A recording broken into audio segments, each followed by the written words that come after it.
लाख चाहत को छिपाए कोई, लाख चाहत को छिपाए कोई पर छिपती नहीं। लाख चाहत को छिपाए कोई पर छिपती नहीं। प्यार की आंखें और उल्फत की, प्यार की आंखें और उल्फत की नजर छिपती नहीं। पिलाना था, पिलाना था तो कुछ भी पिला दिया होता। पिलाना था तो कुछ भी पिला दिया होता। शराब कम थी, मैं जानता हूँ कि शराब कम थी, मगर थोड़ा पानी मिला दिया होता। मरने वाले मर गए, मरने वाले मर गए, छोड़ गए औलाद। टके सैर बिकते हैं, टके सैर बिकते हैं, ऐसे मजनू और फरियाद।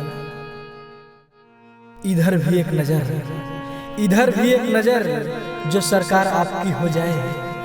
इधर भी एक नजर, जो सरकार आपकी हो जाए, तो फिर क्या बात है। हाँ तो फिर क्या बात है, अपना भी बेड़ा पार हो जाए। जान लेता है, जान लेता है सनम तेवर चढ़ाने की अदा। जान लेता है सनम तेवर चढ़ाने की अदा, मुस्कुराने की अदा, आंखें दिखाने की अदा।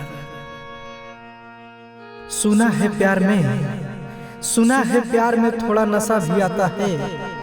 सुना है प्यार में थोड़ा नशा भी आता है।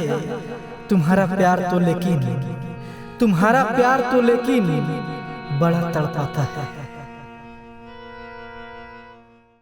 गा तो मैं भी सकता हूँ मगर राग नहीं। गा तो मैं भी सकता हूँ मगर राग नहीं। बजा तो मैं भी सकता हूँ मगर साज नहीं। और कौन कहता है कि ताजमहल शाहजहां ही बनवा सकता है। कौन कहता है कि ताजमहल शाहजहां ही बनवा सकता है। बनवा तो मैं भी सकता हूँ मगर मेरे पास मुमताज नहीं।